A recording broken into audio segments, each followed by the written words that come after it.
നിങ്ങളുടെ ഫേവറേറ്റ് സീരിയലുകൾ ടിവിയിൽ വരുന്നതിന് മുൻപേ സൺ നെക്സ്റ്റ് ആപ്പിൽ കാണാം. ഇനി എല്ലാവർക്കും മുൻപേ കാണൂ. ഇപ്പോൾ തന്നെ സൺ നെക്സ്റ്റ് ആപ്പ് ഡൗൺലോഡ് ചെയ്ത് സബ്സ്ക്രൈബ് ചെയ്യൂ.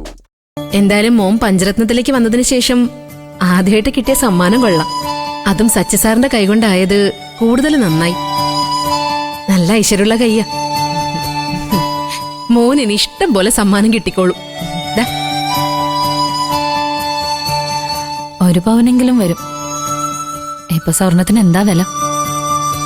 എന്നിട്ടും സച്ചി സാറും കുടുംബവും ഒരു പിശക്കും കാണിക്കാതെ ഇത്രയും വിലപിടിപ്പുള്ള സമ്മാനം മോന് കൊടുത്തില്ലേ?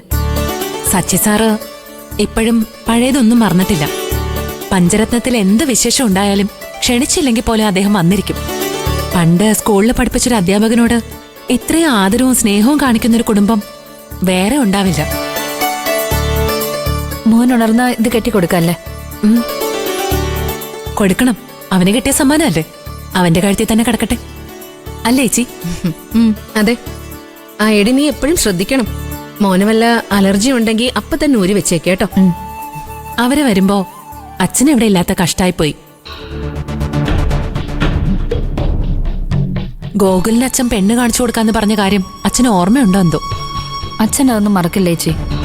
ഓരോ പ്രശ്നങ്ങൾക്കിടയിൽ സച്ചി സാറിന് കൊടുത്ത വാക്ക് അച്ഛന് പാലിക്കാൻ പറ്റാത്തതാ. അന്ന് അച്ഛൻ എന്തോ ഒരു ഉറപ്പ് കൊടുത്തെന്ന് വെച്ച് ഇപ്പോഴും സച്ചി സാർ അതിന്റെ പുറകെ നടക്കേണ്ട കാര്യമൊന്നുമില്ല. നമ്മുടെ അച്ഛൻ കാണിച്ചു കൊടുക്കുന്ന പെണ്ണിനെ കല്യാണം കഴിക്കുന്ന ഗോകുലിന്റെ വാശി വേറൊരു ബുദ്ധിയാ. എന്ത് ബുദ്ധി? നമ്മുടെ മഞ്ചാടി അച്ഛൻ അവന് കല്യാണം കഴിച്ചു കൊടുക്കാന്ന് വാക്കു കൊടുത്തായിരുന്നില്ലേ?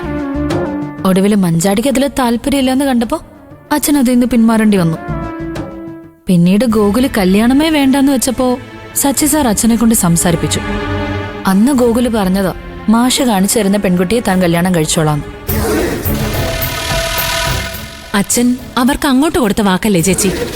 അതിലവര് എന്തു ബുദ്ധി കാണിക്കാനാ? അതൊക്കെ ഉണ്ടനു. ഗോകുലിന് ഇപ്പോഴും മഞ്ചാടിയെ കല്യാണം കഴിക്കണമെന്ന് ആഗ്രഹമുണ്ട്. അഥവാ അവന് പെണ്ണ് ആലോചിക്കുമ്പോ അച്ഛൻ വീണ്ടും മഞ്ചാടിയുടെ കാര്യം ഓർത്താലോ എന്നുള്ള പ്രതീക്ഷയിലാണ് ഗോകുൽ അവന്റെ അച്ഛനെ അമ്മ ഇങ്ങോട്ടേക്ക് അയച്ചത്.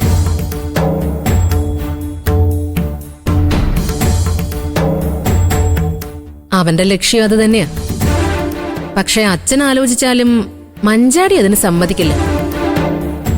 ജീവൻ രാജിന്റെ വിവരങ്ങളൊന്നും ഇപ്പൊ ഇല്ലല്ലോ. അവനെ മയക്കുമരുന്ന് കേസിൽ മുംബൈ പോലീസ് അന്വേഷിച്ച് നടക്കാന്നൊക്കെയല്ലേ കേട്ടത്? അവനിനിയിപ്പൊ തിരിച്ചു വന്നാലും മഞ്ചാടിയെ അവന്റെ കൂടെ വിടാൻ പറ്റില്ല. മഞ്ചാടി മനസ്സ് മാറി ഗോകുലിനെ കല്യാണം കഴിക്കാൻ തയ്യാറായെങ്കിൽ നന്നായിരുന്നു. മഞ്ചാടിയുടെ ഭാവി സുരക്ഷിതമായേനെ. വേണ്ടാനു, അവള് പഠിച്ചു വല്ല ജോലി നേരട്ടെ. ഗോകുൽ അത്ര നല്ലവനൊന്നുമല്ല. അവൻ പണ്ടെന്തായിരുന്നു എന്ന് നമുക്കെല്ലാവർക്കും അറിയാവുന്നതല്ലേ.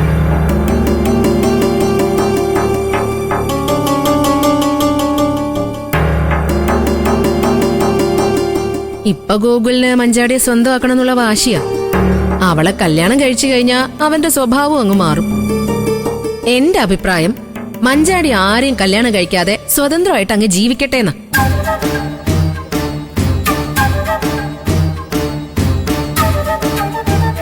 ചേച്ചി ചേച്ചി എന്തൊക്കെയാ പറയുന്നേ?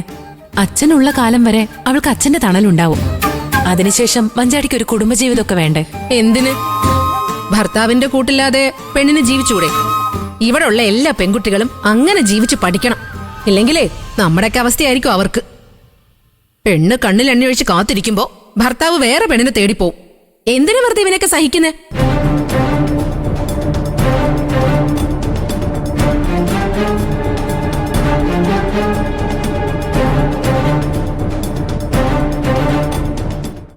എന്റെ ചേച്ചി, എല്ലാ പുരുഷന്മാരും ഒരുപോലെ ആയിരിക്കുന്നു വിചാരിക്കല്ലേ.